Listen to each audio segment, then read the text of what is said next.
आज का हमारा टॉपिक रहेगा विभिन्न प्रकार के प्रत्यावर्ती धारा परपथों में प्रत्यावर्ती वोल्टता तथा प्रत्यावर्ती धारा के मध्य कला संबंध। मतलब बहुत सारे हमारे पास प्रत्यावर्ती धारा परपथ होंगे जिनमें प्रत्यावर्ती वोल्टता तथा प्रत्यावर्ती धारा के मध्य हमको कला संबंध को देखना है। कला संबंध तो मैंने आपको पिछली वाले वीडियो में बताया था, कला संबंध क्या है, मतलब फेर आरेख वगैरह जो है उनके बारे में हमको समझना है। ठीक है, तो पहला हमारा टॉपिक रहेगा इसमें, मतलब पहला प्रत्यावर्ती परपथ रहेगा शुद्ध प्रतिरोधी परपथ। कौन सा? शुद्ध प्रतिरोधी परपथ। इसका मतलब क्या है शुद्ध प्रतिरोधी परपथ का?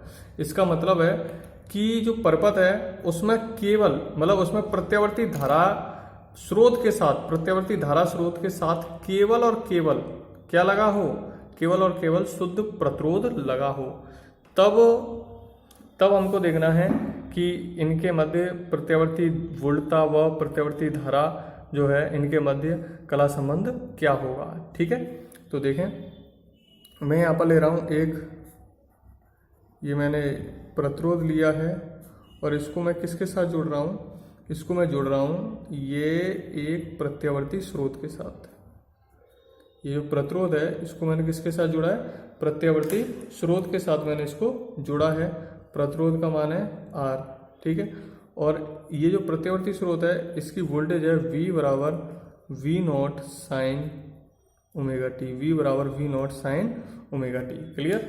और इसमें धारा मतलब ये प्रत्यावर्ती स्रोत है तो इसमें इस परपथ में धारा भी प्रवाहित हो रही होगी। इस प्रकार से कैपिटल I मान की धारा प्रवाहित हो रही होगी। क्लियर?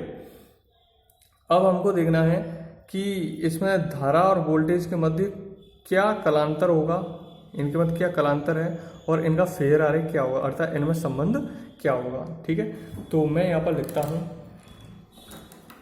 मैं यहाँ पर लिख रहा हूँ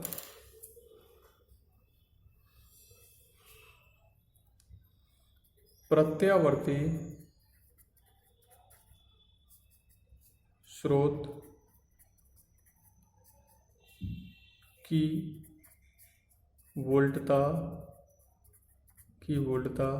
का समीकरण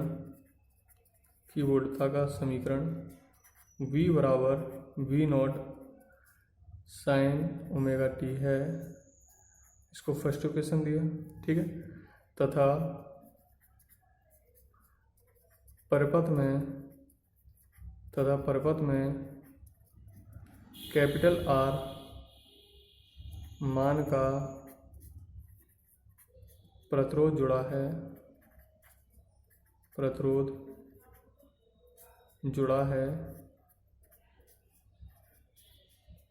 तब परपथ में बहने वाली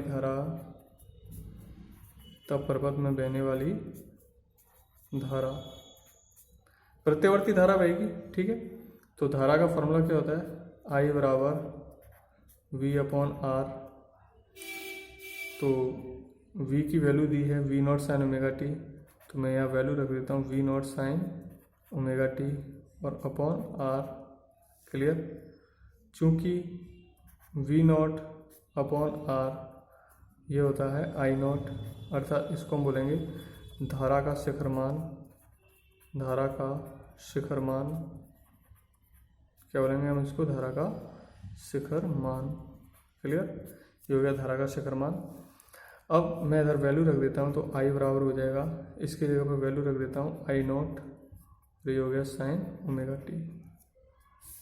ठीक है, तो ये सेकंड इक्वेशन हो गया और ये हमने जो पहले देखा था ये फर्स्ट इक्वेशन था। तो फर्स्ट इक्वेशन V बराबर V not sine omega T, इसमें क्या आ रहा है? इसमें आ रहा है मतलब वोल्टेज, और I बराबर I not sine omega T, इसमें धारा आ रही है। तो वोल्टेज V और धारा I, इसके मध्य ही हमको संबंध देखना है। तो इनके मध्य कोई हमको कलांतर दिखाई दे रहा है क्या? कलांतर मतलब इसमें भी साइन ओमेगा टी है और इसमें भी साइन ओमेगा टी है, तो इनमें हमको कोई भी कलांतर दिखाई नहीं दे रहा। तो अब हम क्या करेंगे? इनके लिए फेजर आरेख देखेंगे। ठीक है, क्या देखेंगे? फेजर आरेख। तो मैं यहाँ पर लिख देता हूँ V तथा I के मध्य V तथा I के मध्य फेजर आरेख, V तथा I के मध्य फेजर आरेख। ठीक है, V और I के मध्य फेजर आरेख क्या होगा वो हमको देखना है। तो फेजर आरेख के लिए मैं एक सरल रूप में फेजर आरेख को ले लेता हूँ, जो हमने सरल रूप में पढ़ा था उसी रूप में देख लेते हैं फेजर आरेख को।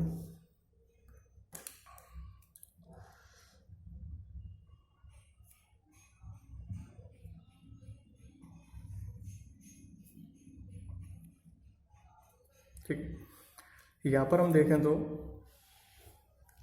ये है एक्स अक्ष, ठीक है, ये वाई अक्ष। अब यहाँ पर तो हम क्या लेते हैं, आई और वी लेते हैं, और यहाँ पर हम क्या लेते हैं, यहाँ पर हम देखते हैं, यहाँ पर समय के लिए कंडीशन लेंगे। तो एक्स अक्ष से जो वी है, वी बराबर V naught sine omega T, ये जो है यह एक्स अक्ष से कितना एंगल बना रहा है, तो यह एक्स अक्ष से एंगल बना रहा है। देखा जाए तो ये एक्स अक्ष से जो एंगल बना रहा है वी नॉट वाला, तो ये बना रहा है ओमेगा टी। क्या बना रहा है ये एंगल, ओमेगा टी। अब इसके बाद हम देखें धारा के लिए कि धारा ये एक्स अक्ष से कितना एंगल बना रही है, तो धारा भी एक्स अक्ष से कितना एंगल बना रही है, ओमेगा टी है, तो धारा भी एक्स अक्ष से ओमेगा टी एंगल बना रही है। तो धारा की दिशा भी क्या होगी, यही होगी, आई नॉट। तो धारा और विभवांतर ये दोनों की दोनों एक ही दिशा में हैं, धारा और विभवांतर दोनों की दोनों किस में हैं, एक ही दिशा में हैं, अतः इनके मध्य कोई भी कलांतर नहीं होगा। ठीक है, तो मैं यहाँ पर लिख सकता हूँ कि चूंकि धारा आई व वोल्टेज वी समदिश हैं, अतः इनके मध्य कोई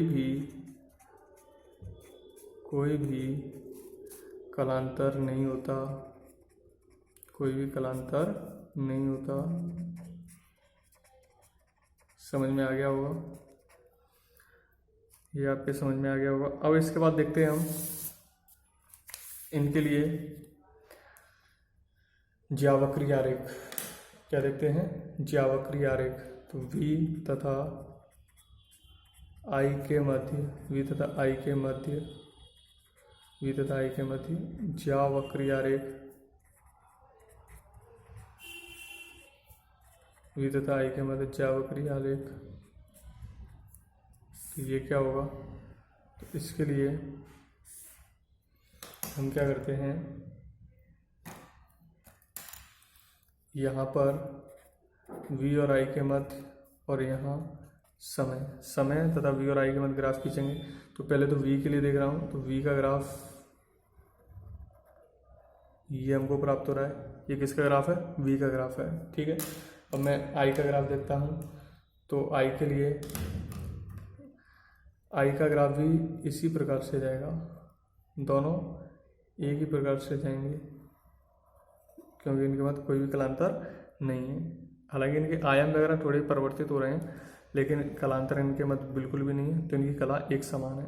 ठीक है, तो ये किसका हो गया, ये मान लेते हैं आई का, आई बराबर I naught sine omega T, और ये वाला जो है, ये वाला किसका है, ये है वी का, तो वी बराबर V naught sine omega T. ये हमको ग्राफ प्राप्त हुआ है, ज्यावक्रीय आरेख हमने देख लिया है। ठीक है, तो आपके समझ में आ गया होगा। इससे आगे जो टॉपिक है हमारा वो है दूसरी कंडीशन है, उसको देखें। दूसरी कंडीशन रहेगी हमारी, जब प्रत्यावर्ती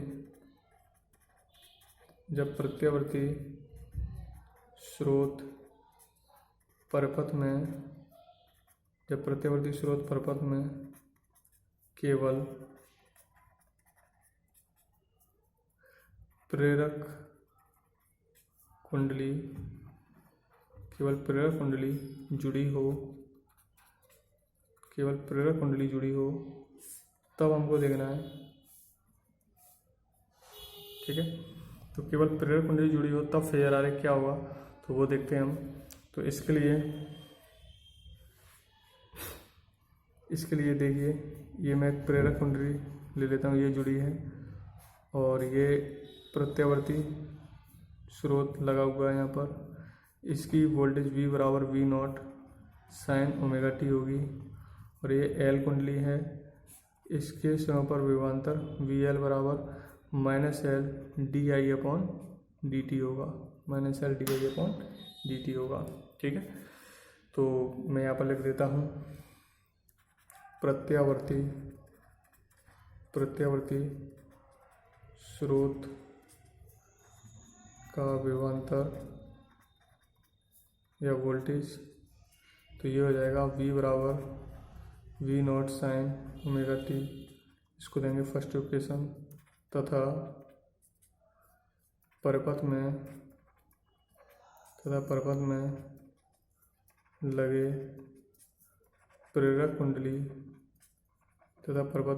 प्रेरक कुंडली L के शिरों के मध्य विभवांतर,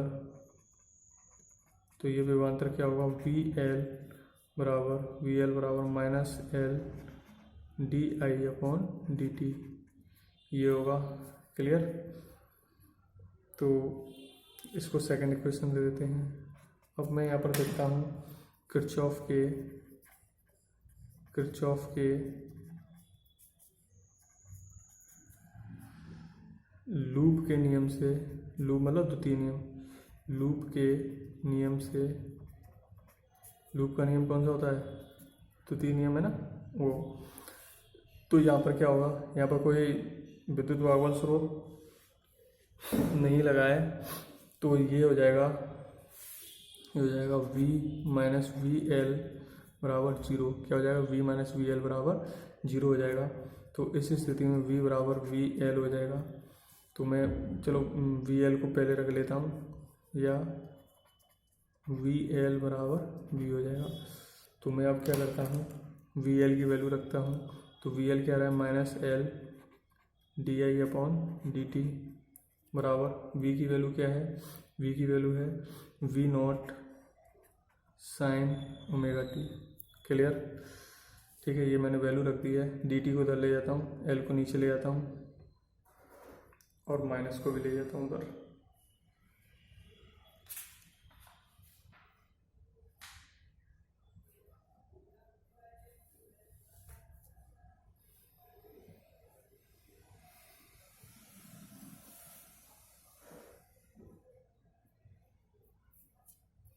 थोड़ी सी मिस्टेक लग रही है मुझे इसमें, ये माइनस का है, प्लस का, ठीक है। ये तो माइनस का ही रहने दो, ये तो माइनस का है, तो यहाँ ये आएगा प्लस, ठीक है, प्लस आएगा, तो ये इधर जाएगा, तो ये माइनस माइनस हो जाएगा प्लस, ये रखना है हमको।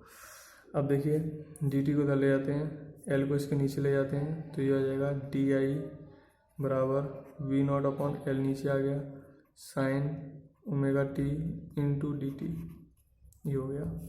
ठीक है, अब मुझे आई की वैल्यू निकालनी है, तो दोनों ओर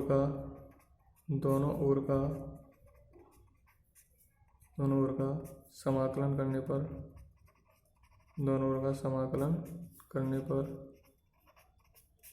तो दोनों ओर का समाकलन करते हैं, इधर का भी, तो डी आई का समाकलन करेंगे, इधर इसका करेंगे V naught upon L sine omega T into D T. तो डी आई का समाकलन क्या होगा, डी आई का समाकलन आई, ये वी नॉट अपॉन एल बाहर आएगा, ठीक है, समाकलन होगा sign omega T into D T का। इसके बाद देखें तो ये हो जाएगा आई बराबर वी नॉट अपॉन एल, इस साइन ओमेगा टी का समाकलन होता है minus cos omega T upon omega, ठीक है, ये हो गया समाकलन इसका। तो अब हम देखें इसमें आगे,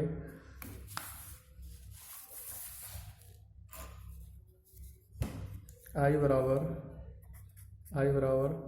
वी नॉट अपॉन ओमेगा को बाहर ले लेते हैं एल, ठीक है, और ये कह रहा है माइनस कॉस ओमेगा टी, ये कह रहा है माइनस कॉस ओमेगा टी, ये आ रही है वैल्यू, ठीक है। तो मैं इसको क्या लिख सकता हूँ, चूँकि माइनस कॉस ओमेगा टी बराबर, मैं इसको लिख सकता हूँ, ये sign omega T minus pi by to, क्या लिख सकता हूँ, sign omega T minus pi by two.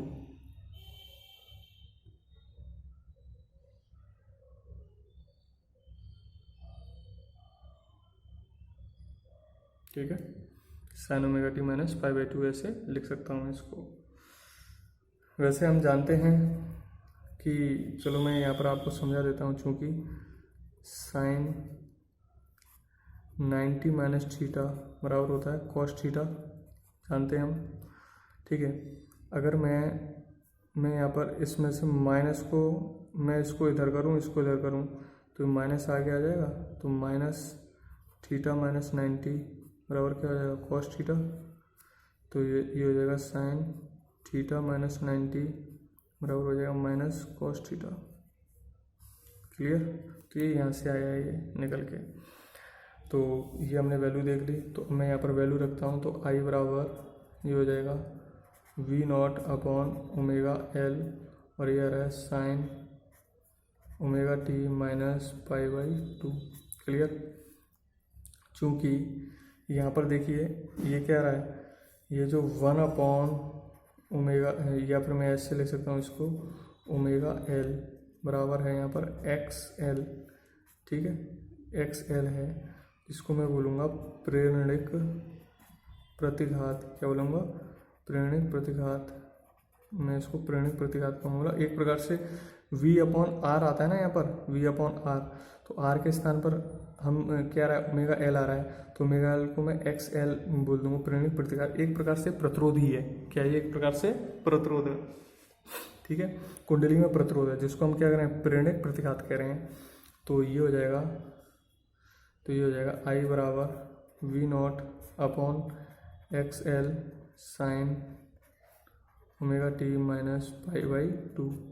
अब हम देखें यहाँ पर, चूँकि V naught upon X L बराबर क्या होगा, आई नॉट, इसको हम बोलेंगे धारा का शिखर मान। क्या बोलेंगे, धारा का शिखर मान, इसको हम धारा का शिखर मान कहेंगे। तो ये धारा का शिखर मान है, तो फिर यहाँ पर क्या हो जाएगा, आई बराबर I naught sine omega T minus pi by two, omega T minus pi by two.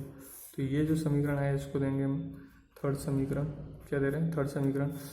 तो यहाँ पर देखें ये थर्ड समीकरण, और समीकरण फर्स्ट क्या था, समीकरण फर्स्ट देखें, समीकरण फर्स्ट को लिखने पर, समीकरण फर्स्ट को लिखने पर, तो समीकरण फर्स्ट को लिखते हैं हम, तो ये क्या आ जाएगा, v बराबर V naught sine omega T, ये समीकरण फर्स्ट था। ठीक है, और ये हमारे पास समीकरण थर्ड आ रहा है। तो समीकरण 3, 1 और 3 से देखें, तो समीकरण 1 व 3 से, 1 और 3 से जो धारा है, धारा कॉमा वोल्टता, धारा कॉमा वोल्टता v से, धारा जो है वो वोल्टता v से कितने, पाई बाई टू कॉर्ड पीछे है। क्या है, पाई बाई टू कॉर्ड पीछे है, क्योंकि यहाँ पर ये क्या रहा है, माइनस पाई बाई टू आ रहा है, तो ये पाई बाई टू कॉर्ड क्या होगा, पीछे है। तो मैं ये कहूँगा यहाँ पर जो धारा है वो वोल्टेज से पाई बाई टू कॉर्ड पीछे है। क्लियर, समझ में आया होगा यहाँ तक। अब हम देखें यहाँ पर फेजर आरेख।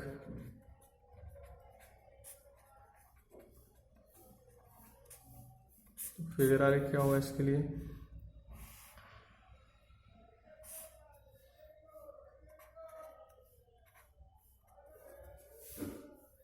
तो ये हो गया एक्स अक्ष। अब इसके लिए जो वोल्टेज के लिए देखें, तो वोल्टेज जो है ये ओमेगा टी वी नॉट। ठीक है, और जो धारा है वो क्या हो रहा है, पाई बाई टू कॉर्ड पीछे हो रहा है। कितना हो रहा है, पाई बाई टू कॉर्ड पीछे जा रहा है। तो धारा के लिए क्या आएगा, धारा के लिए ग्राफ आएगा ये omega T minus pi by to, minus pi by two. तो ये किसके लिए आ जाएगा, आई के लिए आ जाएगा। ठीक है, तो ये क्या हो जाएगा, ये इनके लिए ग्राफ हो जाएगा।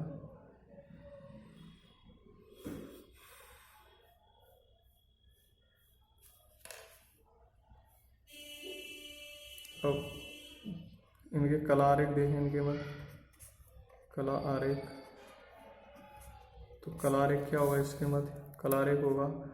जैसे यहाँ तो हम लेंगे वी नॉट और ये क्या हो जाएगा आई नॉट, इनके मध्य एंगल कितना है π/2, ये कलारेख होगा। ठीक है, ज्यावक्रीय आरेख को देखें।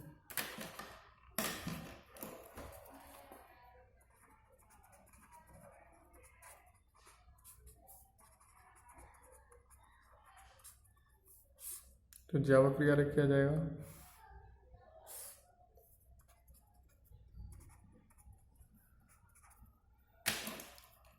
तो ये तो वोल्टेज के लिए, ठीक है, और जो धारा है वो π/2 कोण पीछे है, तो धारा π/2 कोण पीछे है, तो पीछे का ग्राफ पीछे से ऐसे। ठीक है, तो ये है आई के लिए और ये है वी के लिए। क्लियर, तो ये होगा इनके ज्यावक्रीय आरेख।